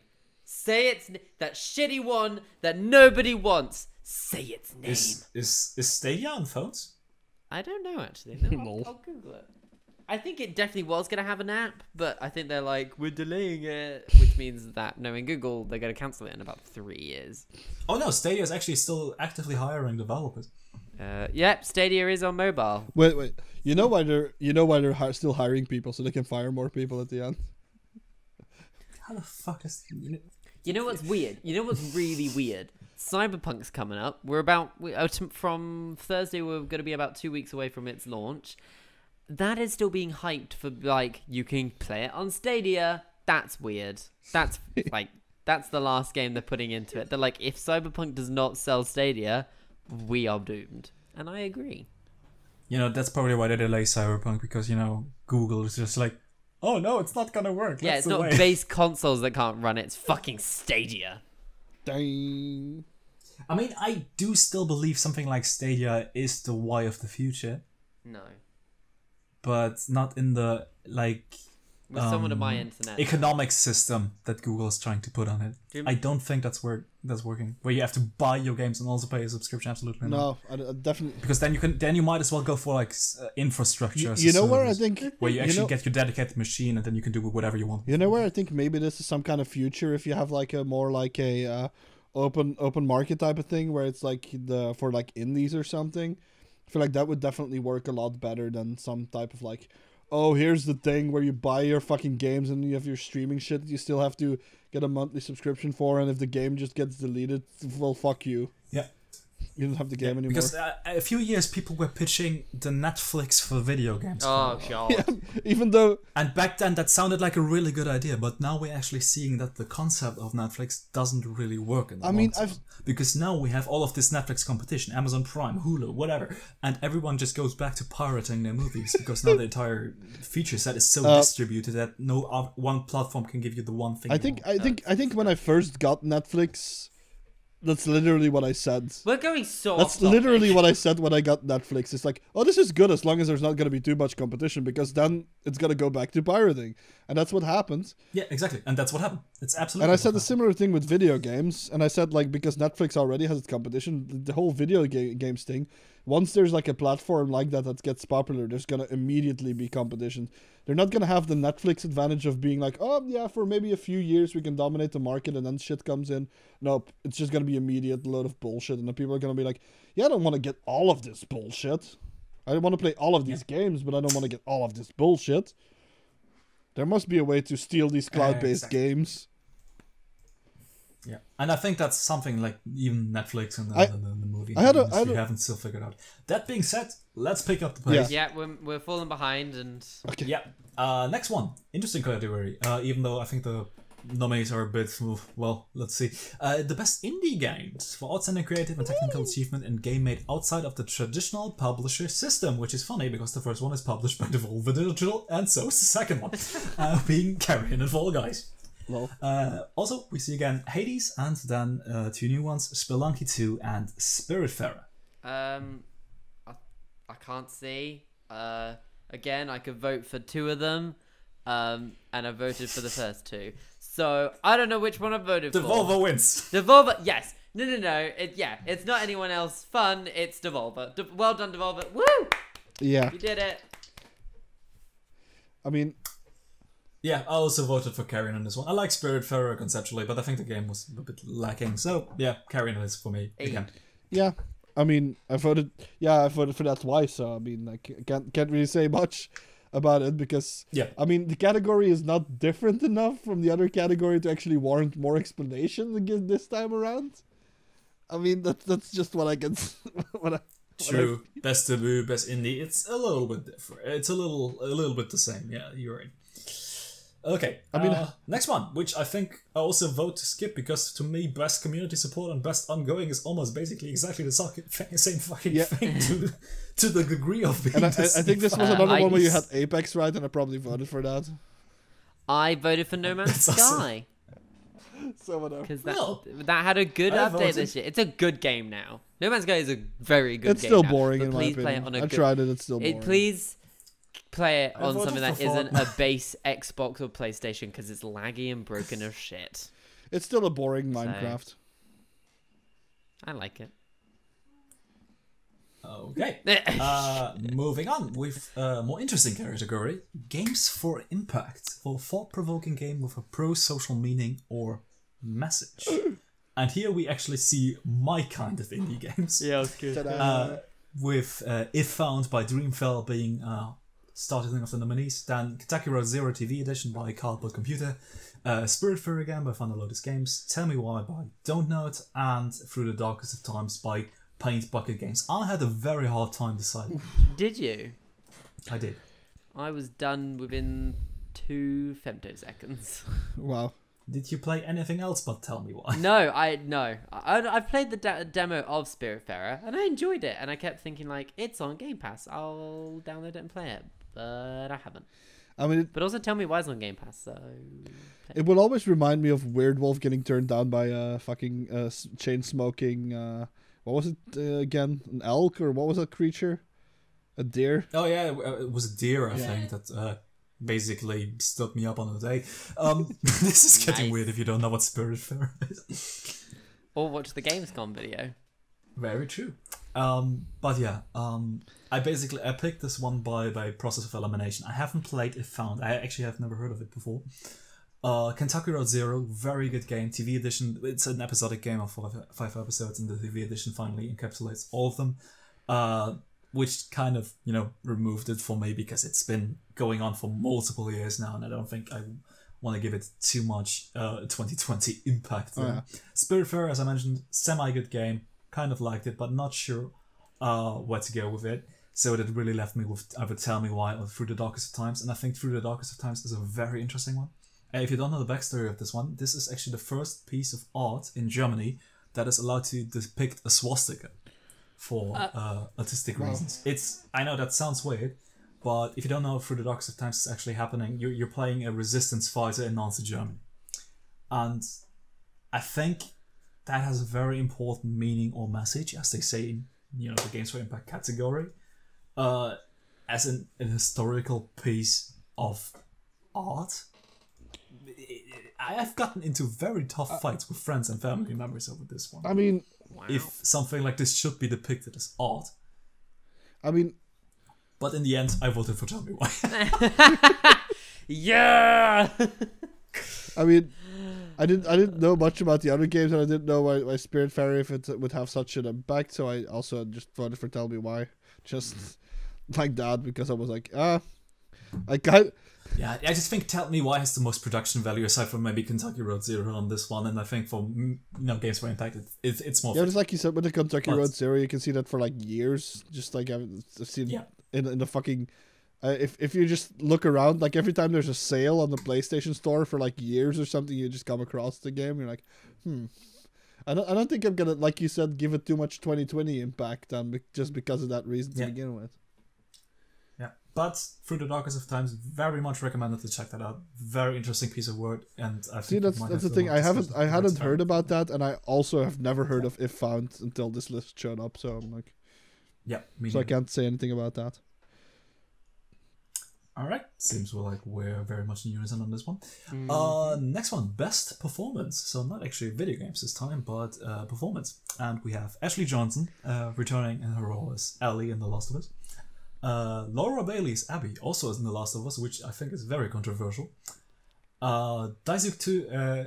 Jesus Christ, I'm gonna butcher that name. Daisuke Tsuji as Jin Sakai from Ghost of Tsushima. Logan Cunningham as Hades from Hades. Well, are they referring to Hades the person or Hades the place or Hades the game? This is getting confusing. And Najee Jeter as Miles Morales from Marvel's Spider-Man Miles Morales, reprising his role from the original game. Well, I think this wasn't the easiest one, but this was one of the ones where I didn't necessarily go for Ghost of Tsushima straight away, because it was like, I mean, it's not really the voice acting that makes the game. It's not necessarily the biggest strong suit of the game, even though it is good, but it's just not the thing that makes the game, I would say. And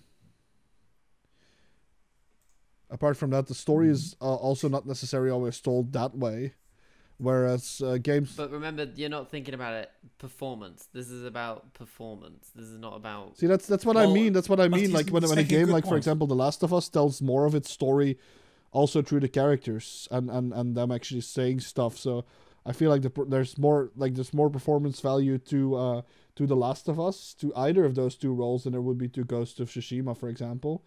And there is more of would see like a depth of emotions in that game as well, as compared to Miles Morales, for example. So I think I had a hard time actually seeing which way I wanted to vote, but I did go for The Last of Us too. I remember that. But which one do you not remember which one you voted for? I had a hard time actually picking between Abby and Ellie. I didn't remember actually. I know I picked both of them because I broke the system. Yeah. But if out of the two, Ashley Johnson, hands down. She plays Ollie. Ollie? Who's Ollie? Who the fuck is Ollie? Ollie from The Lost Ollie of Us. from The Lost of Us. Ellie is just role of a lifetime. Oh my god, you only get a role like that in a video game a handful of times, and that is. I mean, it is. Yeah. If you take it like that, and if it's like also like it's a returning role, then then it definitely just has more, and she has more screen time. So actually, if you look at it that way, it's an easy pick. Yeah. Weird. I'm actually going with Miles Morales on this one, but Really? for reference, I haven't played any of the games mentioned, and I'm going with. So basically, for me, it's a difference between Najee Jeter and Ashley Johnson, given that they've reprised their role, and I just really liked Miles Morales in his role in the original game, so I'm going with this one. Okay, fair play. But very much a low-hanging vote. Low-hanging votes. Right, next one. I feel like, I mean, I don't really have a strong opinion on this one, the next category, but I don't know if I can talk about it for 3 hours. Well, the next one is actually Best Audio Design, recognizing the best in-game audio and sound design, and the nominees are Doom Eternal, Half-Life Alyx, Ghost of Tsushima, Resident Evil 3 Remake, and The Last of Us Part 2. Yeah, I voted for The Last of Us. Yeah, I mean, at this point, what was it? I think Resident Evil 3 was like in here, wasn't it? For some reason, was that this one or was it this? Was it another sound? Yeah, no, that's yeah. I was like, one. I mean, like Resident Evil 2 was in the last one, but it's like almost the same, and I think it's like a lot of copy. It's like a copy paste job, so I don't necessarily think I would gonna go for that in this case. So I actually voted for Ghost of Tsushima in this one. Oh my god!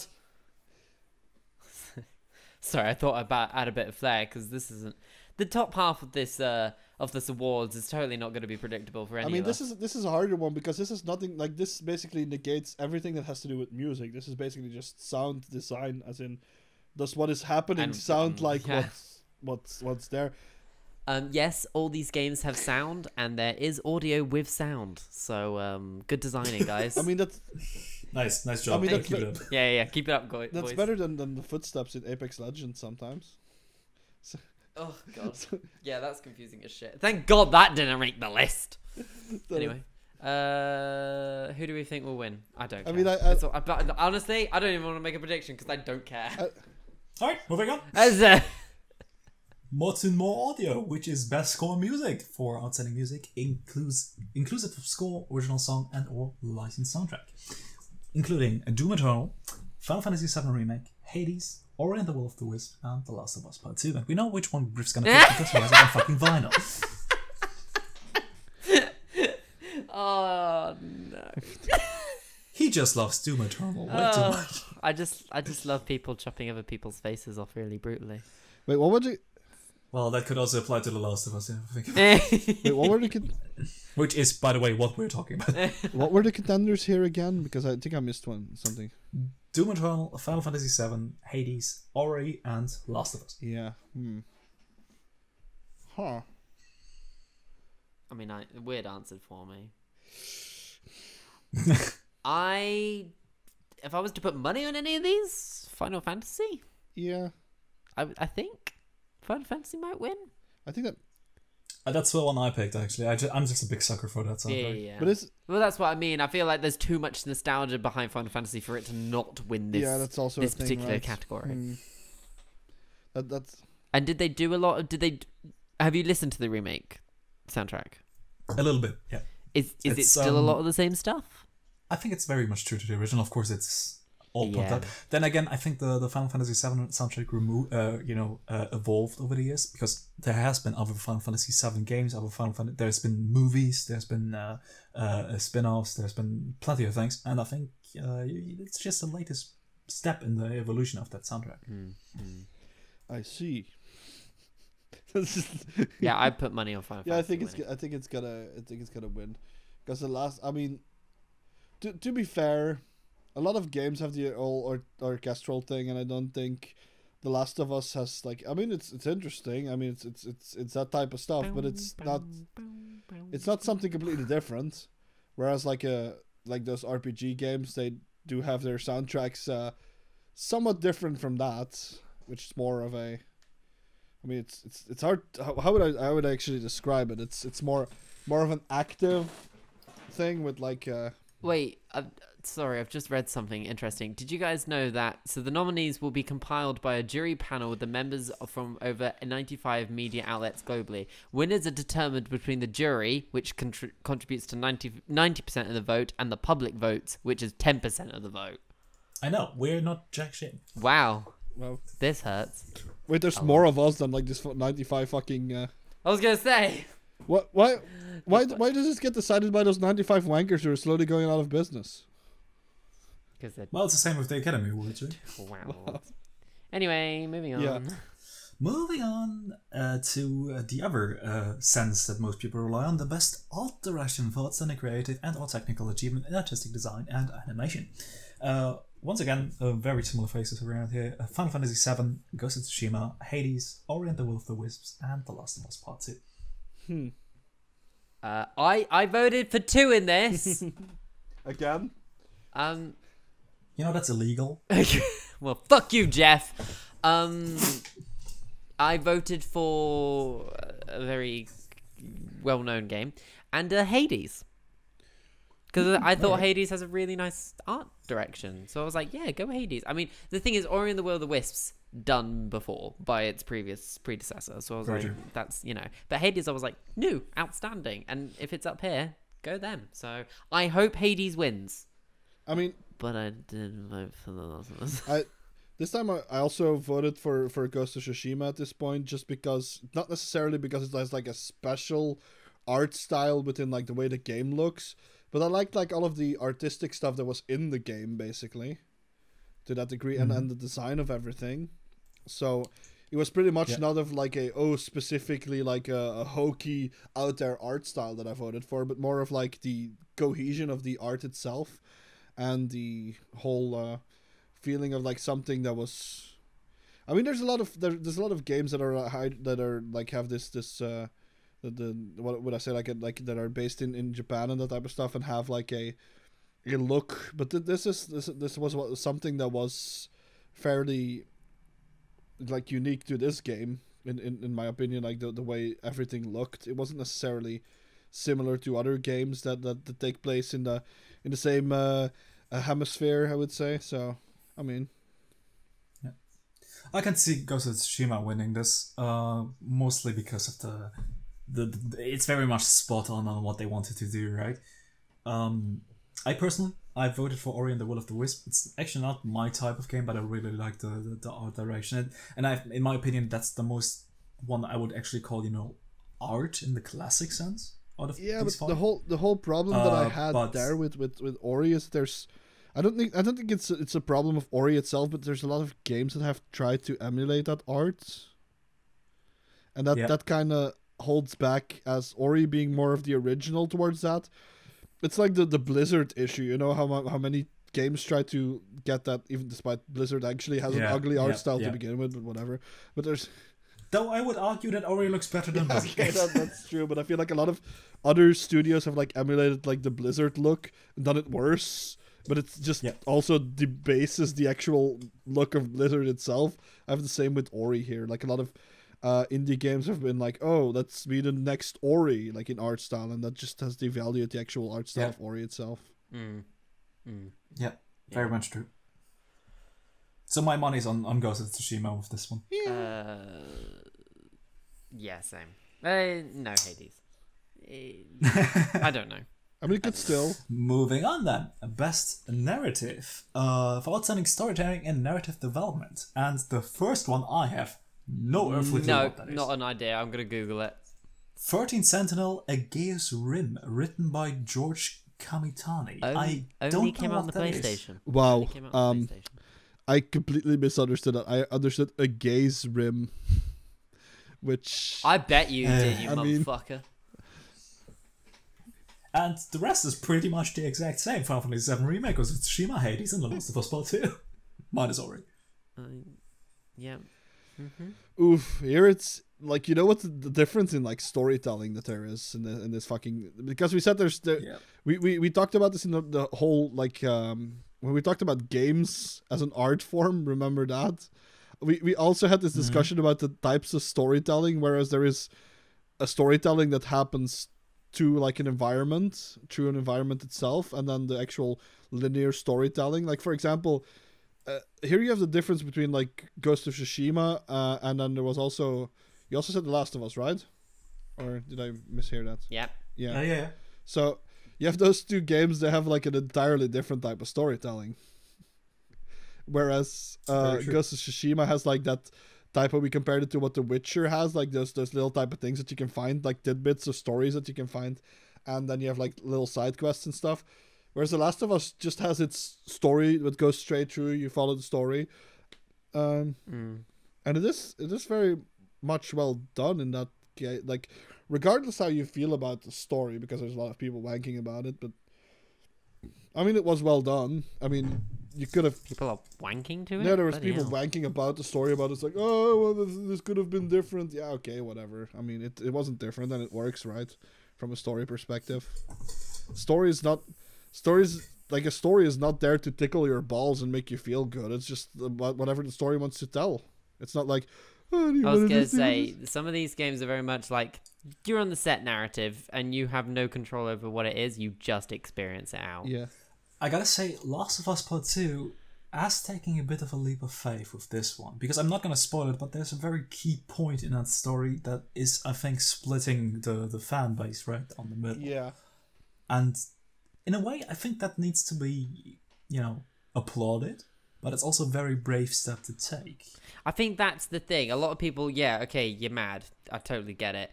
But also, that's a big fucking swing, and they did not hold any punches. They did not hold back in any form of which they wanted to take the story. Yeah. They didn't go like, let's water this down. It was like, no, we're doing that, and that is the story. It's kind of... And I'm okay with that. Yeah, but the funny... I mean, this is gonna sound very cryptic. I mean, it's... Go on. The funny thing about this story is like there's a lot of people who's like, oh, this like they were complaining about the first game, and they're complaining about how people are like about special snowflakes and that type of shit. But then the people who were complaining about that were the people who were upset with this game, and were like, oh no, not that. Why did that happen? Oh, my feelings. And then they were complaining about other people before that. Like, what the fuck? The fucking hypocrites. I mean, That's what I was... That's how I feel I about think that. that's why the game actually kind of deserves praise for it, because this is gonna sound very cryptic if you haven't heard or played, if you haven't heard what happens, or if you've played the game yourself. But first, that happens, and then you also need to do that. Yeah. Which, I mean, if you don't know, don't mind it. But I found it very that's a moronic brave that there approach, were and I kinda wanna that there were applaud people who were surprised by the first thing, the first supposed twist. That I could see that coming. Like when they said there was going to be a second game, that was the first thing that I thought about. Okay, that's something like that's going to happen. Yeah, in fairness, Jesus, it was very much something that was heavily rumored even from the first trailer. And it wasn't a surprise personally when, I got to the point in the game where stuff like that happened. But at the end of the day, this is what I think about. It's not my universe. I love my favorite game of all time is The Last of Us. Like, that's it. Like, that's my favorite game of all time. It will never, never, never change. For me, with narrative, you're just taken on this journey. You've got no control. Yeah, you're playing a video game, and yes, you get to control the character, and, you die and you lose the round or whatever. I don't mind. But this is someone's story. This is someone's world, and I'm very much like, as long as everything makes sense in coherence... I'm okay with a story like that, yeah, okay. But that's also there's some movies out there that got some twists and turns I don't agree with, but that's also the beauty of what story. you said with the open world type of thing, because what you described in that's a story in of itself. What you described, what happened in Assassin's Creed there. Like, I also had some funny shit, like for example in Ghost of Tsushima, where I was just fighting some Mongols that were attacking. And there was this one guy that was like the last one standing, and he was like looking at me for like a second, like before he was gonna attack. And he just did this thing where he like raised his weapon, and he was gonna attack me. And all of a sudden, this was not something that was scripted, but it was just random shit that can happen. He was just ran over by a wild boar, and he was dead. He just got fucking rammed by a boar, and he died. Yeah. Fantastic. And what really made me a little bit mad this year is that people were discussing The Last of Us Part 2 from this narrative perspective, and like apes throwing shit at each other because of narrative. While there's actually, I think, a more pressing matter surrounding the game to be discussed. For example, the crunch at Naughty Dog. Yes, which absolutely. I think was very much taking away from that discussion. Yes. And I think that's a very dangerous approach to take. Yep. No, agreed. No, absolutely. It was A something little that bit of moral high ground. I mean, it was absolutely something that was swept under the carpet because we were all, people were all like, you can't have a buff lady. It's the apocalypse. If anything, you're going to have to be buffed to survive. I mean, I've seen ladies that were buffer than that, not in real life, but I've seen like them on the TV or the internet. The stupidest argument I've ever seen. That was the in my weirdest shit ever. Yeah, that was like, what the fuck. And anyone who is transphobic, get the fuck out of here. To be fair, the memes were somewhat funny. I mean, for me that was the best character, by the way, as well. The trans character. Anyway. Yeah. Really? Agreed. They were my favorite character. Anyway, moving on. Alright. Coming up to the runner-up, the second last one. Best Game Direction. Award for outstanding creative vision and innovation in game direction and design. And again, we see some very, very familiar faces. Final Fantasy VII Remake, Ghost of Tsushima, Hades, Half-Life Alyx, and The Last of Us Part 2. Hades has made its way. I was really gonna up the say, high ranks, Hades is on here more than I remembered, especially in these last They top added- three, top four. Some games have been replaced by Hades just randomly. Hades has just invaded. I didn't know the Hades upper was world. that much. Honestly, Hades hasn't really been on my personal radar. So Yeah, I really I don't know know. why It's Hades been is. swept That's under a the weird mantle. thing. Like sometimes with these things, it's like, It's a little bit. it's there, it's big. I mean, that sounds now Griff's very turned on, and he's still Lovely. Not just him. wow. I have no idea what I voted for. not at all. I voted for Half-Life Alyx because very much for the same reason In I fairness, previously voted for it. in fairness, when I glitched out the system, I voted for the very obvious choice and Half-Life Alyx. Because Half-Life Alyx has got a great game direction, which is I touched on briefly when it came up for Best VR Game earlier. I mean, that was the one that like it was the Same thing with reason. the innovation that you have there in the game direction. I feel like for the whole game direction thing, I definitely just voted for Ghost of Tsushima because I feel like it was like a very finished game in my opinion. I didn't really come across many bugs and stuff, and it was the like I said, it was the best combat system that I've ever had. So that's slight. That's not like an innovation, but it's an improvement on something that's wildly popular in games. Because how many games have like a battle system that's or just shit, for example? So that's one thing that it had. But then you have the whole innovation angle there, which apart like I think you could only go for Half-Life Alyx there because it feels like it's one of the first actual fully ish games for like in when it comes to VR, because most of the VR games are just like, hey, here's another VR test demo, or here's your shooty shoot game that's very easy to port to VR or that type of shit. So innovation-wise, I think we can all agree that this belongs to Half-Life Alyx. But I'm very interested to see where this one might go, because I think tell you this what, will and be this- very tight. Not prejudiced at all. I just feel like Last of Us might win this one because of the direction. I just feel like from the perspective of people of the jury that will look at this, I just feel like the Last of Us Part 2 might take it. We keep forgetting that the people that have to vote are like the people that are supposedly going to be in touch with the gaming community, but they're probably very out of touch with the actual gaming community. I think some of them are employed by IGN. Maybe, probably, yeah. But I feel like The Last of Us Part 2 might take this one, honestly. Yeah. I just feel like it might take this one. Fair enough. But that's me. Right. My God, we finally got here after an hour and 40. Everybody get ready for the Game of the Year, recognizing a game that delivers the absolute best experience across all creative and technical fields. And for the final ones, we have Doom Eternal by id Software and Bethesda, Final Fantasy VII Remake by Square Enix, Ghost of Tsushima by Sucker Punch and Sony Interactive Entertainment, Hades by Supergiant Games again somehow. Again.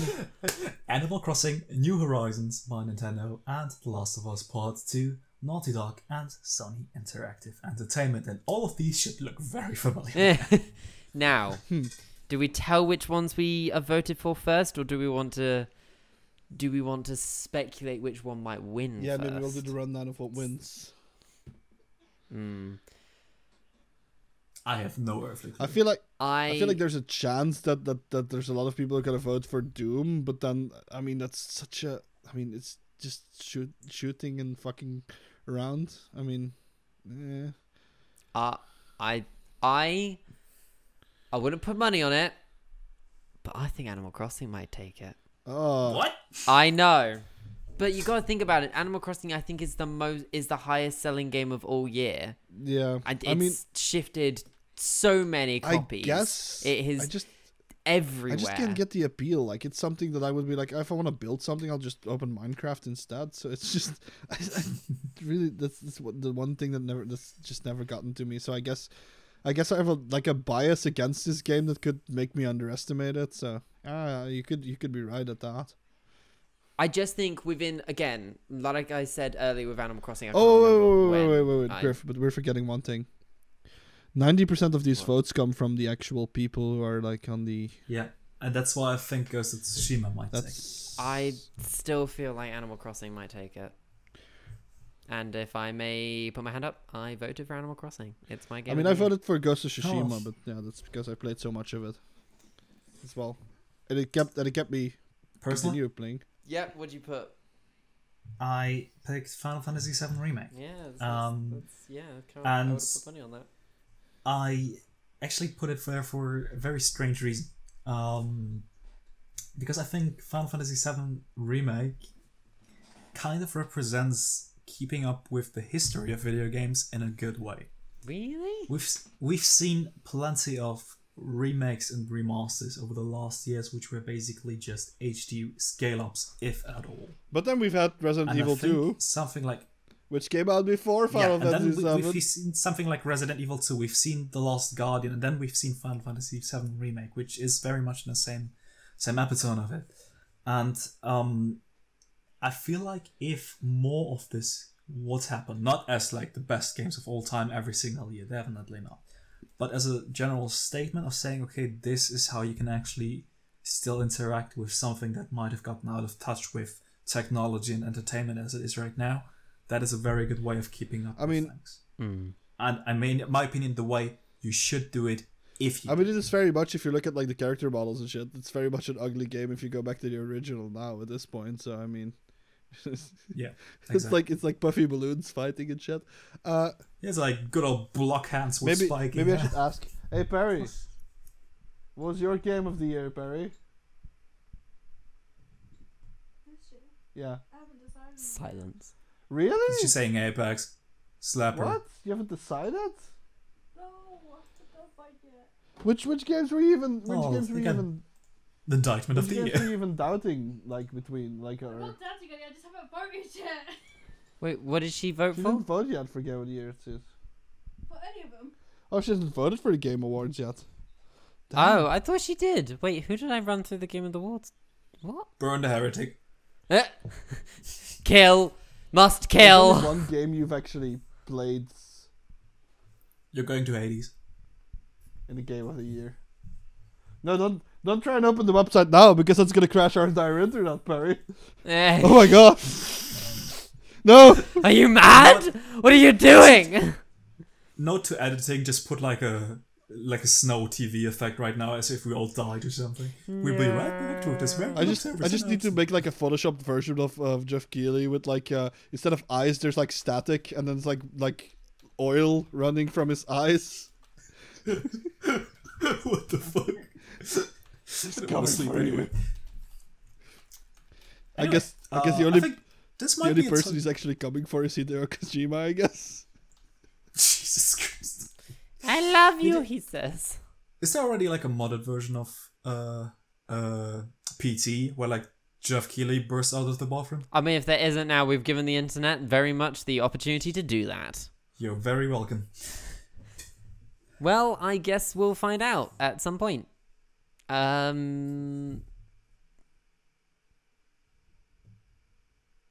I mean, honestly, I'll never be as happy as with Game Awards 2018 when what happened? What happened then?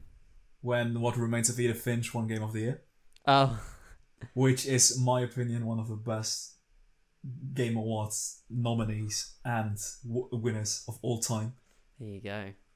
I don't see something like this crazy thing happening this year with Hades, but I still would still be very interesting to see. I was gonna cool. say you could That's always a be big you could always be surprised. You could always have a shock revelation. Who knows? Well, even if Hades would win, it's not like my 2018 suddenly spontaneous whiskey drinking orgasm of What Remains of Edith Finch winning. But Lord. too much? No, just the right amount. I think. What? I think that really tops the What? podcast off with a nice cherry. I'm gonna be With a nice honest. climax. Yeah. Did you hear that in the background? There's two things. No. Barry said that she votes for Final Fantasy VII Remake as well. And then the website crashed the entirety of Google Chrome on her phone. I think the website's down. If I'm gonna be honest, because I've been trying to reload back into it. It just won't fucking come on. I just didn't touch it. Yeah, I don't know. I don't know why. I don't know. Tell me why. Anyway. You're Tell welcome. me I saved the day. why. Lol. Oh, No. no one. Okay. Well, that was So my theory. So, what do the Backstreet Boys and mathematicians have in common? What? They want you to tell them why. yeah. Got I should him. stop with the Wow. orgasm. That's Right, true. Well, there you go. That was the Gaming Award predictions 2020. So- yes. We, of course, will be watching the Game Awards ourselves and get ready for the And cringe. one last thing about gonna the be Game top Awards class. itself. What are our final criticisms or thoughts on the thing itself? On yeah. the Game Awards or the The lineup? Game Awards, the lineup, or anything in general? I think it has too little Linus Tech Tips. yes. Agreed. I always get to vote for 2 and then it crashes again. What the fuck is wrong with that website? Honestly. It's Jeff Keighley trying to take it down himself. No, Jeff no, not to Mealy. I wonder how it will actually be this year without an audience. Quick. It might be quick. maybe it's. I mean, I would have thought what that would like that would have been for E3. That would have been a question, right? Because then nobody would be paid for Bethesda to be like. I just think it would be whatever Oh the no, hell. they would still have the interns come in without Master Tyrmon because with Master would be quieter. I think we should take a quick moment to mourn the loss of E3, for she is not coming back ever again.